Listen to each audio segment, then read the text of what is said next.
Have you guys ever had one of those professors where right when class starts, they get so distracted talking about their weekend or whatever's going on in their personal life that they never really get to the lesson?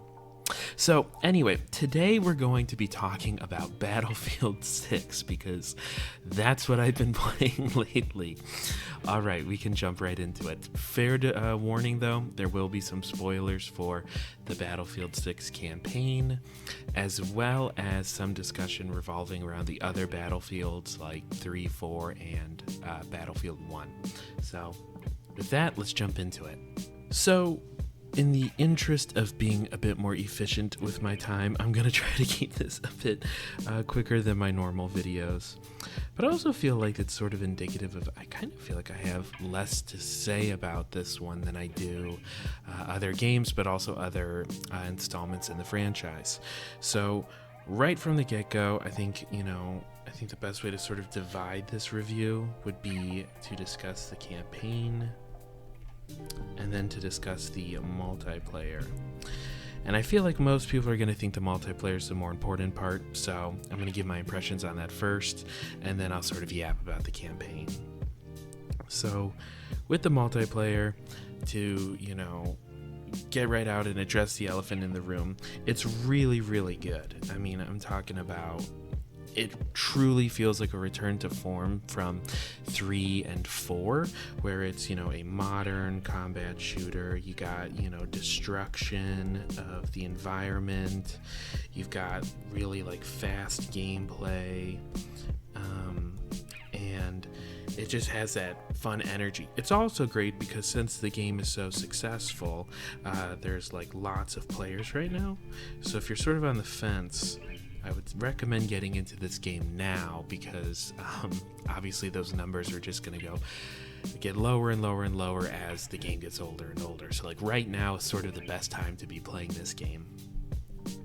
That being said, some of my complaints with the multiplayer is that I feel like the maps sort of feel really small, and something I want to discuss a whole lot more later is basically just the personality. I don't feel like the maps here have a lot of personality and unique energy. They sort of just feel like random urban locations without much environmental storytelling or anything like that. And also thinking about Battlefield 3 and 4, there were some really interesting maps, even if they didn't have environmental storytelling, where there would be missile silos, and it would be set in autumn, so it was an extremely colorful and interesting map. That being said, to talk about color, I also really appreciate that it's actually military aesthetic themed, where we're not having the sort of people running around in bunny suits and different cartoon collaborations and stuff that we're seeing become a thing more and more with games like Fortnite that do crossover events, etc. So right now it actually seems it does have its own aesthetic in that way. I feel like with the maps being small, there's some classes that feel sort of annoying and kind of redundant, which is mostly the scout sniper class.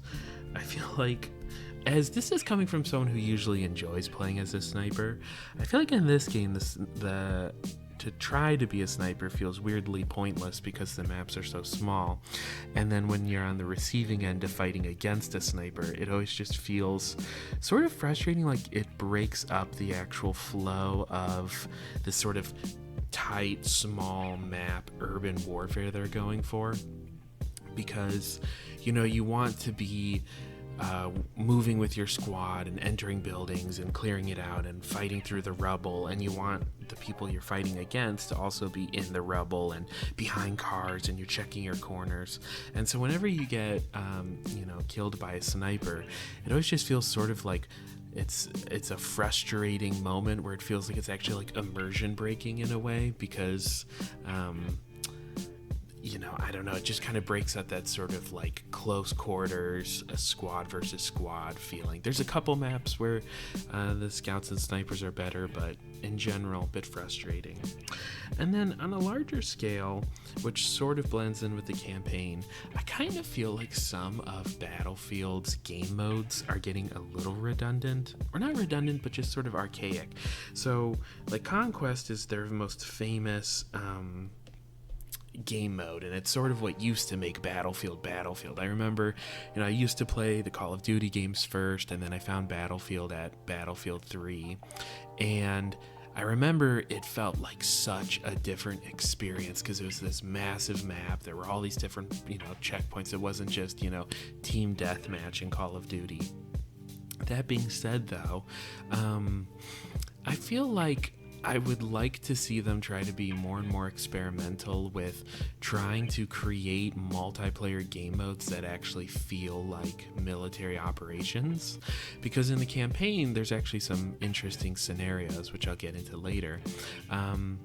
But maybe you're escorting a tank, or you're trying to take over a building that can then serve as a staging ground for another part of an operation. And I find myself sometimes with the multiplayer wishing we could do stuff like that. And part of that is because now with Conquest, it just kind of feels like the enemies are all over the place. And anywhere you go or look, there's going to be an enemy on your flank at any given time. And I kind of miss feeling like I have a better sense of the clear boundary lines of warfare and where enemies are. There are a couple other game modes that are doing that a bit better. There's Breakthrough and one other one that's sort of a large scale combat mode. I'm forgetting the name. And it's sort of like the operations mode in Battlefield 1. But I feel like Battlefield 1's operation mode worked better within the aesthetic because it was trench warfare, so having that sort of just going in a straight line, pushing the enemy back and back, or defending a position and not letting the enemy get any closer. That worked a lot in the aesthetics of a World War I game, but in this sort of modern shooter, I just feel like it would be it's a huge undertaking to try to figure out how to get that to work, where because players would all have to sort of role play to a certain degree. But I don't know, I just feel like playing Conquest over and over and over again is starting to get a little stale, and it would have been cool, like when Battlefield 1 came out and Operations felt like a totally new game mode. I kind of wish that we had a few more truly new game modes that utilized the modern urban warfare aesthetic. Beyond that, there's a couple other cool sort of quality of life things.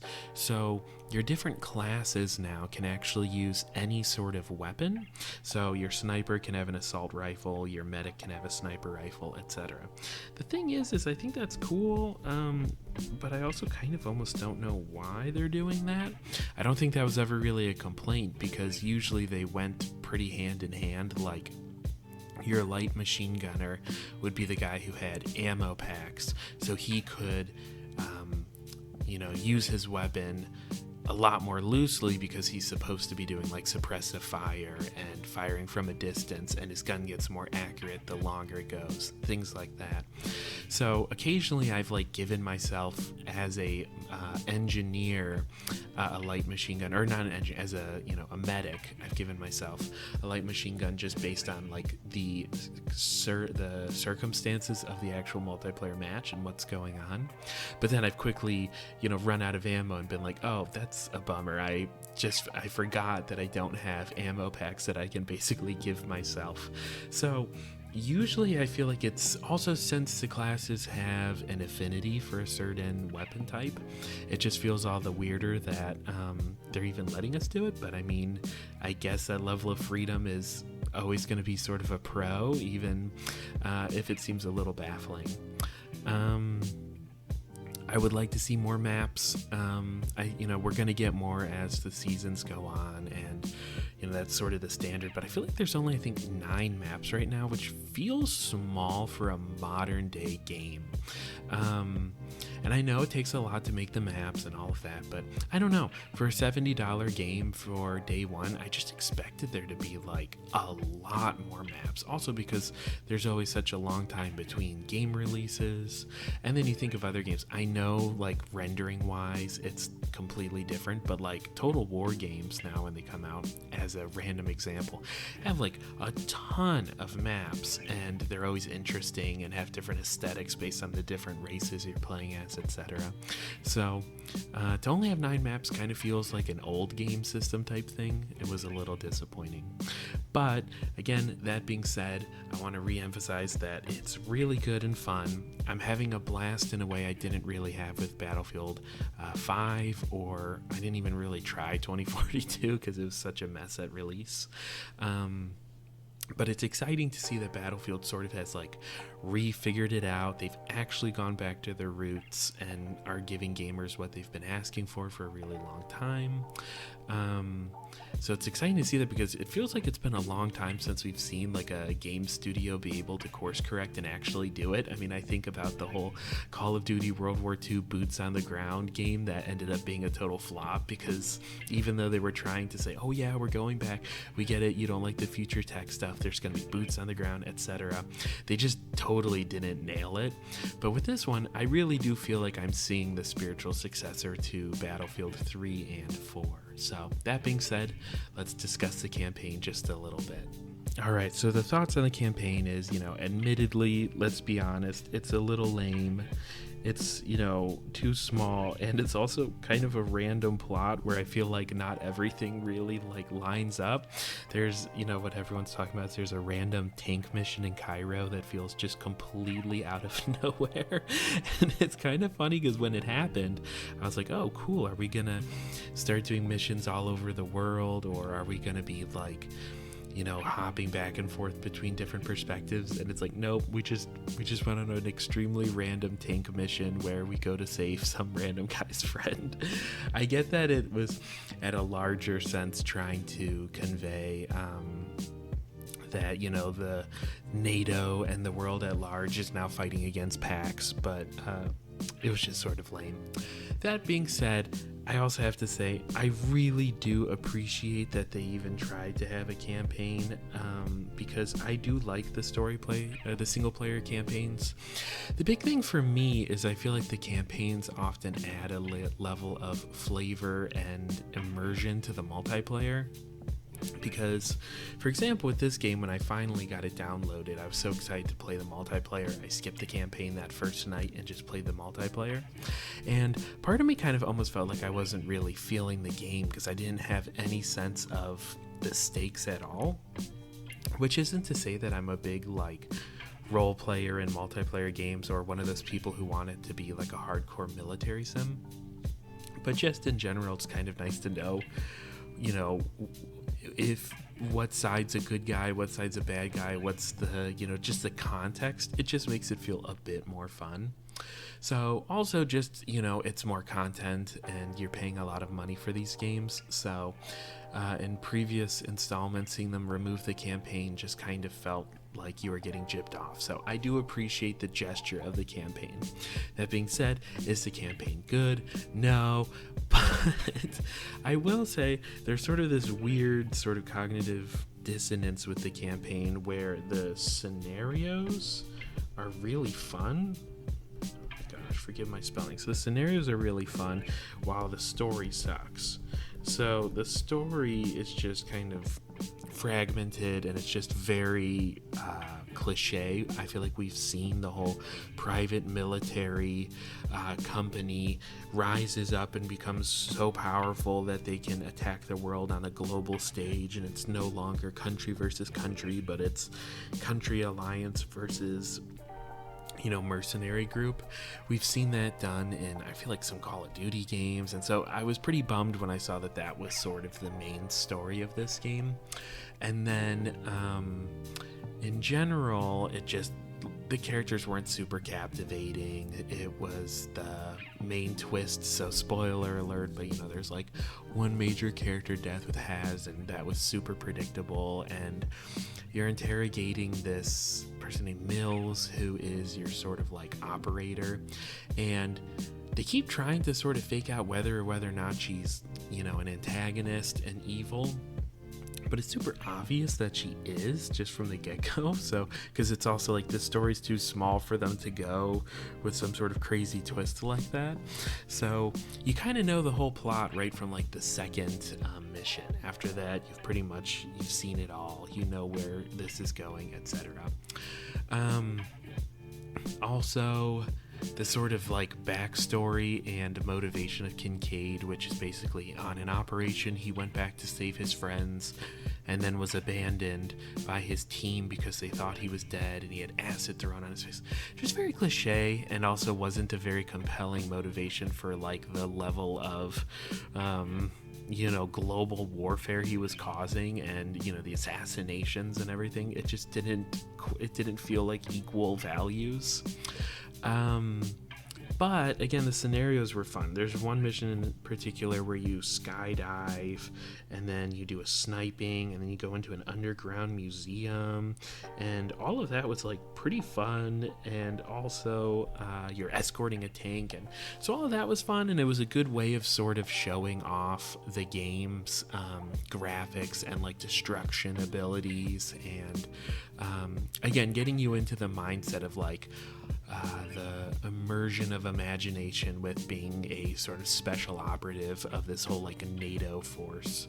The voice acting was pretty atrocious at parts, especially like I think it was Murphy. You know, he's in the first mission. I thought he was going to be like this old grizzled sort of like squadron commander, because he was saying all these sort of like American cliches, and, you know, it was this very like the unconquerable spirit, let's go, and like going on like a mission against, you know, impossible odds. And then it turns out that he's like, you know, kind of, he's not even like a leader ranked soldier, and he's like a pretty young looking guy. So that was like a pretty big shock when the camera turns around and we see that he looks like very young, because again, I totally thought he was like the old war dog. Beyond that, though, I thought Gecko is actually a pretty compelling and interesting character, and I'm a little confused with Hemlock, if he's evil or not, or I guess he's like a sort of secret CIA operative. He definitely felt like he was a copycat of Modern Warfare 2's Ghost. I haven't played the remakes of the Modern Warfare games, so I don't know if he feels even more like the sort of new version of Ghost, but he definitely felt like the old classic version of Ghost. Also, I feel like some of the dialogue is just really bad. There's a moment where Mills quotes Game of Thrones' TV show where Peter Baelish or Littlefinger says chaos is a ladder, but you could tell they like didn't want to have her be like, it's just like in the HBO show. So she just says, it's like the man said, chaos is a ladder, which just feels like a major writing sin, because it's like that show is still way too well known. It's way too recent for you to drop a quote and then act like you're not quoting the show. Because again, the sentence structure in that where she says the man, it's almost as if you're expecting her to be saying that like a character in universe said it, but no, she's just quoting HBO's Game of Thrones. So yeah, that was a little rough. And then in the first mission, I kind of felt in general, which is weird because I've seen a lot of praise for the first mission, but in that first one, it feels like it does every single like military game campaign cliche where you're walking, you're suddenly getting, you know, bombed, and then, you know, the guy grabs you and says, on your feet, soldier, we are leaving, which is like, you know, I think that's from like a Captain Price quote, but it's just like one of those where it did like every single trope and cliche in one mission. But then, so I was like, oh, this is going to be like really brutal. But then the second mission was really good and interesting. And so kind of weird that it went with that tone for the first one, but in general, the tone is sort of all over the place with this one. Like I said, that Cairo mission is just so random, and it sort of wraps everything up really quickly, and the characters are so angry and mad with Mills, but then at other times they're totally fine going on missions where they might not make it back. And for example, 5 seconds before their group gets bombed after defeating Kincaid, they have it where a different group has to sacrifice themselves to dismantle a bomb, and they're like, think it's honorable. They're totally like, that's what we signed up for, no point in being upset about that. But then when it happens to them, they get upset, like so much so that they go completely rogue. So just sort of a weird one. I feel like this one definitely like needed to simmer longer. But that being said, there's sort of just one more point I want to bring up, which is sort of about both the campaign and the multiplayer. So the last thing I want to discuss with this game is sort of the ghost of Battlefield 1. So the thing is when I got into this franchise, I had previously played Call of Duty games, then I played Battlefield 3 and 4, and then went back and played the campaigns for the Bad Company games. And so I was really immersed in the sort of modern day setting. So when Battlefield 1 got announced, I was sort of bummed because on a personal note, I just wasn't into the history of World War I or its aesthetics or anything, and everything I'd heard about World War I always seemed kind of boring because the technology didn't seem to be quite there yet. So I thought it was going to be like a really boring game that was going to be a flop. In my head, I thought they were all just going to, bolt action rifles, and it would be really slow and sort of just kind of like when they made Hardline, which is like that cop game, and it just didn't do really well. And then, so it was all the more credit to the game that pretty much immediately it became not only one of my favorite Battlefield games, but also one of my favorite games of all time. And I think part of why it's so amazing is it had so much personality and spirit. When you're in the campaigns like main menu, they have this, female narration voice that feels almost like you're walking through a museum as she describes the different theaters of the war. And then that voice shows up again in the multiplayer menu as you're loading in, so you get the context of the different battles. The voice acting was phenomenal, and we had different languages, and just like these guys were screaming their lungs out. The visuals, though, were so amazing. The wet mud, the green gas, the blimps in the sky with the behemoths, the fact that you could shoot it down and it would actually land on the battlefield and you could like parachute off of it, the planes zipping by, the whistling of, the commanders and operations when you're supposed to go up from the trench and go to the next part, the map design, seeing the world get more and more destroyed as the seasons went on was so cool. Where, when the game comes out, there's, still green forests and there's sort of a lushness and, pastoral vibe. And then by the end, it's just like a scorched earth and it's just like super haunting. And again, the love they seem to have for this time period and this aesthetic, like they went all in. And even though there were some historical inaccuracies, it was all done just for like gameplay to make sure it was still fun, but the heart and spirit of it all was still so there. And it was just so immersive. And the music, there's that Lawrence of Arabia level that has one of those songs where a woman just starts like belting out singing, and it's so emotional and emotive. And I feel like ever since then, I've just been sort of chasing that high of Battlefield 1. And so how that connects to Battlefield 6 is that I feel like this is an extremely well-made game. It's really fun. I'm glad they're going back to their modern, warfare roots and, having like environments that you can destroy and all of that. But I also feel like this game doesn't have like any spirit or soul beyond that, because again, the maps don't feel very significant. They don't feel like they were lovingly put together like they do with Battlefield 1. I can't even tell half of the time unless I look specifically as to which team I'm on in terms of like the aesthetics of uniform, and also again like languages. If one seemed, in Battlefield 1, if you closed your eyes, you could tell what side you were on based on what what language your character was speaking.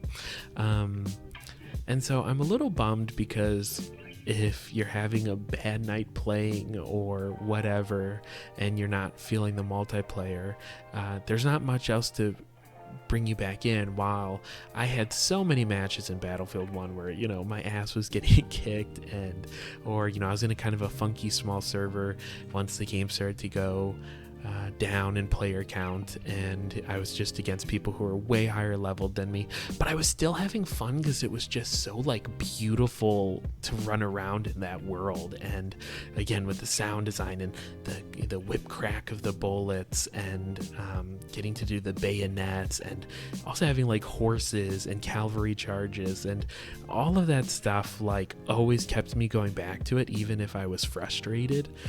While with this one, since I don't have any emotional connection to it, and it doesn't have sort of also like the cozy wintry vibe, like when I play Battlefield 1, it feels like it's like a winter snowstorm outside, even if it's July.